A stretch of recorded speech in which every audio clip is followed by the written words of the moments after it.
जय रामो धामो तुंग बिहारी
यदा यदा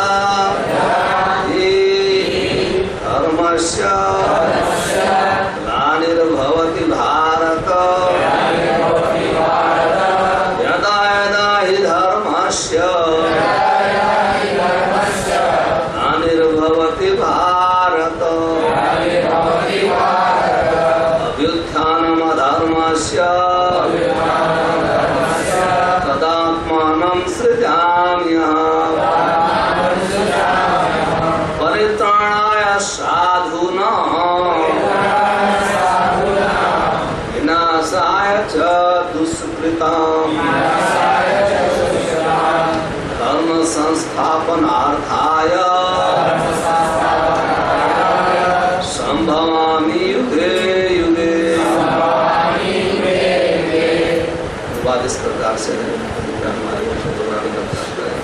हे भरतवंशी, जब भी और जहाँ भी धर्म का पतन होता है और अधर्म की प्रधानता होने लगती है, तब तब मैं अवतार लेता हूँ भक्तों का उद्धार करने, दुष्टों का विनाश करने तथा धर्म की फिर से स्थापना करने के लिए मैं हर युग में प्रकट होता हूँ। तात्पर्य श्री भक्त वेदांत स्वामी श्री प्रभुपाद की भगवद गीता के अनुसार साधु पवित्र पुरुष कृष्ण भावना भावित व्यक्ति, अधार्मिक लगने वाले व्यक्ति में भी यदि पूर्ण कृष्ण चेतना हो उसे साधु समझना चाहिए।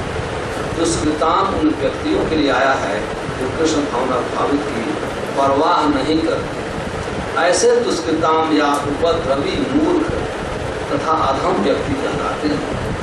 भले ही वे सांसारिक शिक्षा से दूषित क्यों न हो।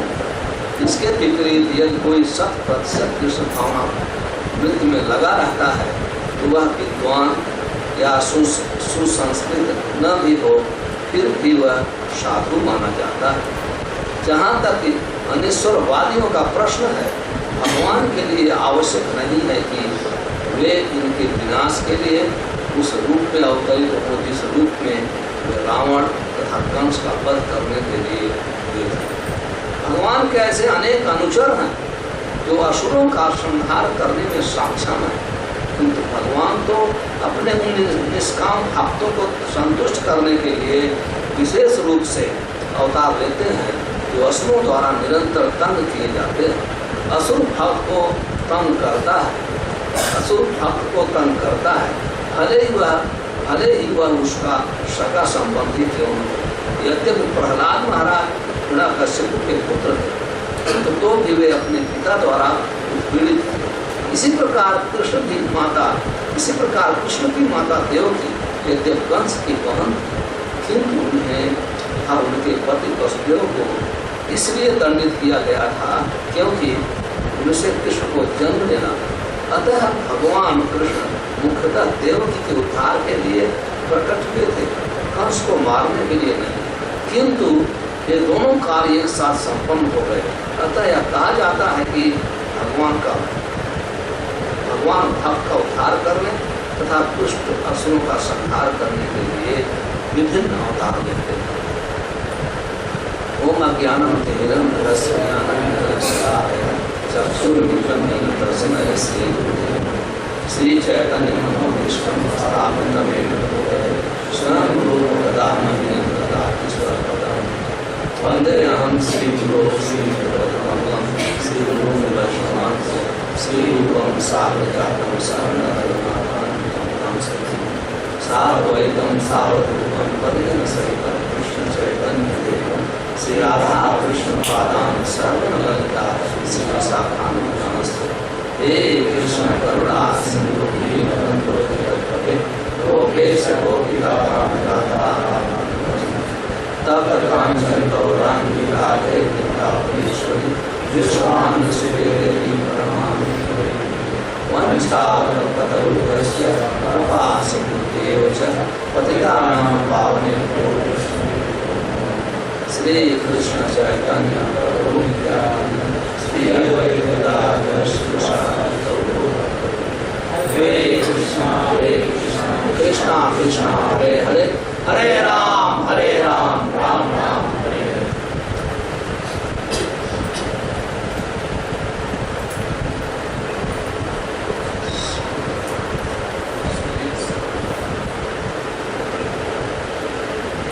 मैं राष्ट्रीय कृष्ण संघ इसकोन की तरफ से श्रीमान सुजीत सिंह और उनकी धर्मपत्नी का आभार प्रकट करता हूँ कि आपने सत्संग का आयोजन करके संपूर्ण भक्तों को भगवत गीता सुनने का अवसर प्रदान किया है, इसलिए आपको बहुत आभारी है। हम लोग भगवत गीता के चौथे अध्याय से दिव्य ज्ञान पढ़ रहे हैं। तो कल पिछले श्लोक में मन काजो विषन्न अव्यय आत्मा भूतानां स्वरूप विषन्न प्रकृति स्वाम अधिष्ठाय संभवान आत्माया। भगवान कहते हैं मैं अजन्मा हूँ, मैं अव्यय हूँ, संपूर्ण जीवों का ईश्वर हूँ। अपनी अंतरंगा शक्ति के अंतर्गत मैं इस धरा पर प्रकट होता हूँ। तो प्रश्न उठता है कि आप कब प्रकट होते हैं, आप कब आते हैं? तब यहाँ कहते हैं कि यदा यदा ही धर्मस्य ग्लानिर्भवति भारत अभ्युत्थानम् अधर्मस्य तदात्मानं सृजाम्यहम् परित्राणाय साधूनां विनाशाय च दुष्कृतां धर्म संस्थापनार्थाय संभवामि युगे। भगवान दो श्लोकों में अपने अवतार का कारण बताते हैं।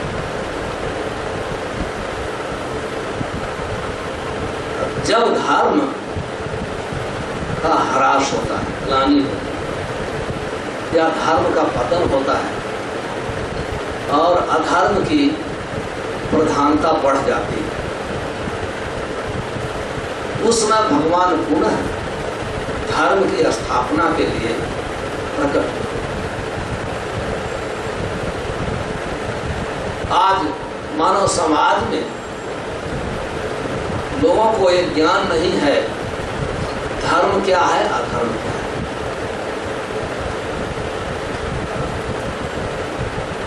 लोग अपने मानसिक चिंतन के अनुसार धर्म की अलग अलग व्याख्या करते हैं, पर शास्त्र में, स्पेशली श्रीमद् भागवतम में धर्म की परिभाषा इस प्रकार से वर्णन की गई है कि धर्मस्तु साक्षात भगवत परिकर। धर्म की स्थापना भगवान के द्वारा। दूसरे शब्दों में हम कह सकते हैं धर्म का अर्थ है भगवान की वाणी। धर्म का अर्थ है भगवान की वाणी। तो जब इस भौतिक जगत में लोग भगवान की वाणी से विमुख हो जाते हैं या दूर हो जाते हैं, तो भगवान पुनः आते हैं कि अपनी वाणी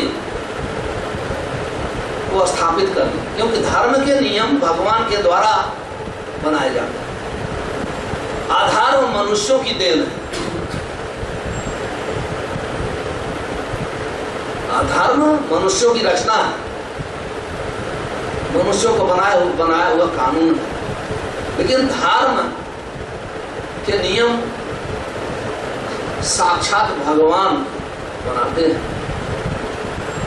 शिव प्रभुपाद जी अपने तात्पर्य में लिखते हैं धर्म के नियम वेदों में दिए हुए हैं और यदि इन नियमों के पालन में कोई त्रुटि आती है तो मनुष्य अधार्मिक हो जाता है। तो धर्म के नियम वेदों में। अब वेद क्या है? वेद भगवान के मुख की वाणी। इस धरा पर भगवान ब्रह्मा के हृदय में सर्वप्रथम वेदों का ज्ञान दिया। तेन ब्रह्म हृदय, सबसे पहले भगवान ने ब्रह्मा के हृदय में ज्ञान का प्रकाश किया।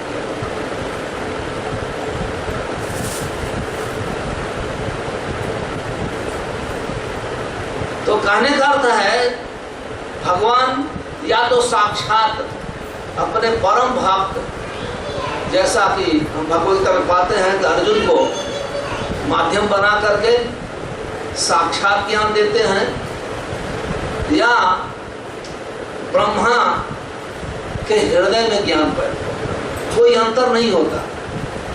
तेने ब्रह्म हृदय आदि कवि, आदि कवि ब्रह्मा जी को भगवान ने उनके हृदय में ज्ञान का प्रकाश किया। तो भगवान वेदों का जो ज्ञान देते हैं, तो वो ज्ञान का उद्देश्य होता है कि भगवान को जानना। वेदैश्च सर्वैः अहम एव वेद्य।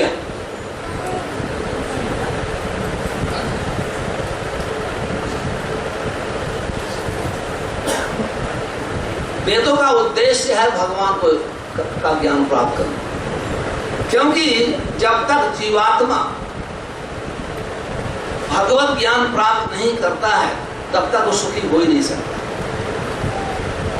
दुख का मूल कारण भगवान की विस्मृति है, भगवान को भूल जाना है,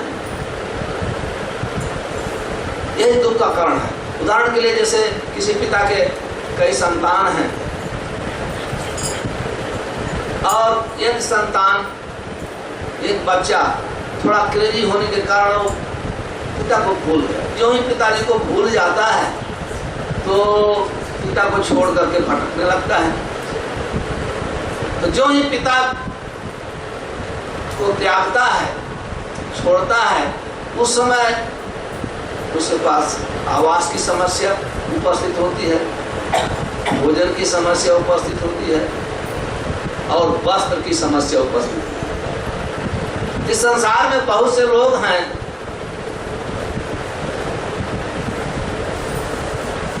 वो ऐसे अनाथों को वस्त्र का दान करते हैं, भोजन का दान करते हैं, आवास का दान करते हैं। किसी सज्जन व्यक्ति ने देखा तो उसे आवास की और भोजन की व्यवस्था कर दी, और किसी दूसरे व्यक्ति आए वो वस्त्र की व्यवस्था की। लेकिन एक व्यक्ति आया, वो बच्चे से पूछता है, तुम तो बहुत सज्जन लगते हो, आपका नाम क्या है? बच्चा नाम बताता है। फिर बहुत सावधानी के साथ पूछता, आपके पिता का नाम क्या है? आपके पिता आपके लिए तड़प रहे हैं। इस प्रकार से बच्चे को समझा बुझा करके उसके पिता के पास ले जाता। तो क्योंकि पिता हमेशा अपने खोए हुए बच्चे की चिंता में थे। जब ही बच्चा पिता के पास जाता है, उसकी आवास की समस्या, भोजन की समस्या और कपड़ों की समस्या तुरंत ही पूरी हो जाती है। उसी प्रकार से हम सभी जीव मायाबद्ध जीव हैं। हम सभी जीव भगवान के ही संतान, उनके ही पुत्र।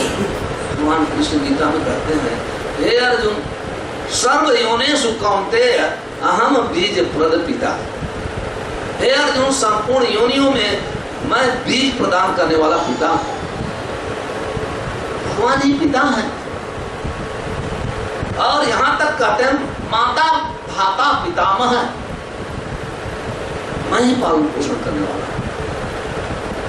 तो भगवान हमेशा अपने खोए हुए बच्चे, भूले हुए बच्चे जो इस भौतिक संसार में भटक रहे हैं, हमेशा उनको याद करते, चिंता। यही कारण है कि वो यहाँ आते हैं स्वयं और भगवद गीता का उपदेश देते हैं। और भगवद गीता के उपदेश में, इसके सारांश में अंत में कहते हैं, हे अर्जुन, सर्वधर्मान परित्यज्य मामेकं शरणं व्रज। सब धर्म को छोड़िए, यही धर्म की स्थापना है, यही परम धर्म है। कहते हैं सब धर्म को छोड़ करके मेरी शरण में आए। ये कोई नया प्रश्न नहीं है। आज से 5000 वर्ष पहले भी धर्म के विषय में लोग भ्रमित। एक भौतिक मायाबद्ध जीव का स्वभाव है, वो अपना स्वरूप और भगवान का स्वरूप के संबंध में कोई ज्ञान नहीं रखता। माया उसके ज्ञान को हर लेती है। तो 5000 वर्ष पहले सेम समस्या थी, आज भी सेम समस्या है। इस संसार में सबका तो कोई कुछ नया नहीं है। करोड़ों वर्ष पहले पूर्व से उदय होता था और पश्चिम आज भी वही। केवल हमारा उठने बैठने का रहने का ढंग ही बदलता है। बोलने का हो सकता है ढंग बदल जाए, लेकिन हम मुंह से ही खाते थे, कान से ही सुनते थे, आंख से ही। तो समस्याएं सेम ही हैं। हो सकता है व्यक्ति दूसरे रूप में उसको प्रस्तुत करता है। तो नैमिषारण्य एक स्थान है जो लखनऊ में है, दिल्ली के पास है। तो वहां एक महान भक्त, महान दार्शनिक, फिलॉसफर, उनका नाम श्रीपाद सूत गोस्वामी उपस्थित हुए। और उस नैमिषारण्य में हजारों अध्यात्म ट्रांसडेंटलिस्ट अध्यात्मवादी शौनक ऋषि के नेतृत्व में ये विचार कर रहे थे, लोग दुखी क्यों, लोगों को सुख कैसे मिले, सही रास्ता क्या है, सही रास्ता क्या है। मनुष्य को ये लिखते हैं कि ये सही ज्योति क्या है, तमसो मा ज्योतिर्गमय। सबसे श्रेष्ठ धर्म क्या है, कर्तव्य क्या है मनुष्य, ये सब विचार कर रहे। तो उसी समय सूत गोस्वामी उपस्थित हुए। सब ने सूत गोस्वामी की महानता को स्वीकार किया, विद्वता को स्वीकार किया। और शौनक ऋषि ने उनसे एक प्रश्न किया जो आज भी वही लोगों के मन में प्रश्न है, लोगों के जीवन प्रश्न। वो प्रश्न क्या है, वो पूछते हैं सब वही पुंसाम परो धर्म, या तो भक्ति या तो क्षति, अहेतु की अप्रत्यता या आत्मा सूत्र से। कहते हैं सब वही पुंसाम परो धर्म, कहते हैं मनुष्य के लिए का परम धर्म, परम कर्तव्य क्या है।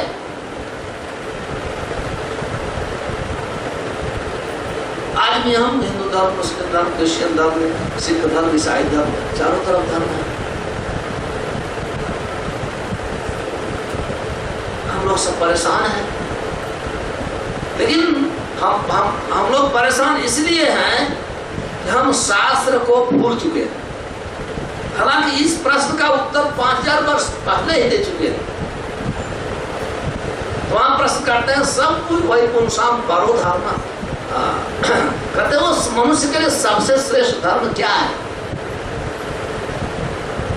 तो सूत गोस्वामी उत्तर देते हैं सवै पुंसाम परो धर्म, या तो भक्ति या तो क्षति, अहेतु की अप्रत्यता या आत्मा सूत्र। कहते हैं मनुष्यों का परम कर्तव्य है या तो भक्ति या भगवान कृष्ण की भक्ति करना, उनको संतुष्ट है।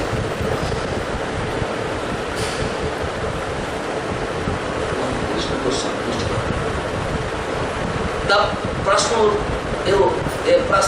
कोई पूछ सकता है, यदि भगवान कृष्ण को संतुष्ट करें तो मुझे क्या लाभ। भगवान ने भी कहा यद करोसी यद असनसी यद जुहोसी तदासी यस, जो भी करो, जो भी खाओ, जो भी तपस्या करिए, गुरु समदार्पणम, मुझे अर्पण करिए। भगवान ने की डिमांड है, जो भी आप करिए। और वही सूत गोस्वामी कहते हैं यतो भक्ति अधोक्षजे। तो कोई आजकल आधुनिक जगत में वर्तमान समय में लोग प्रश्न करते हैं, आप भी प्रश्न पूछ सकते हैं कि मैं इतना परिश्रम करता हूँ दिन रात, तो मैं अपने सुख के लिए करता हूँ, तो मैं भगवान को क्यों संतुष्ट करूं? भगवान तो आत्मा राम ही है, उन्हें असंतुष्ट थोड़े, वो असंतुष्ट है। जैसे कोई प्यासा है तो उसको पानी देते हैं, कोई भूखा है तो उसको भोजन देते हैं। भगवान कृष्ण को तो आत्मा राम कहते हैं, वो स्वयं संतुष्ट है, वो पूर्ण है। उन्होंने स्वयं ही कहा ओम पूर्णमद पूर्णितम पूर्णात् पूर्णम उच्यते पूर्णस्य पूर्णमादाय पूर्णमेवावशिष्यते। वो हमेशा पूर्ण है, में कोई कमी है नहीं। तो आप कह रहे हैं कि उनको संतुष्ट करें, वो तो असंतुष्ट है नहीं, तो कैसे संतुष्ट करें? दूसरा प्रश्न है, मैं परिश्रम करता हूँ, हमेशा लोग करते हैं, मैं अपनी खुशी के लिए मैं उन्हें संतुष्ट क्यों करूँ? लेकिन दुख की बात है, हम लोग इतना परिश्रम करते हैं अपने संतुष्टि के लिए, लेकिन कोई व्यक्ति आज तक संतुष्ट हुआ नहीं।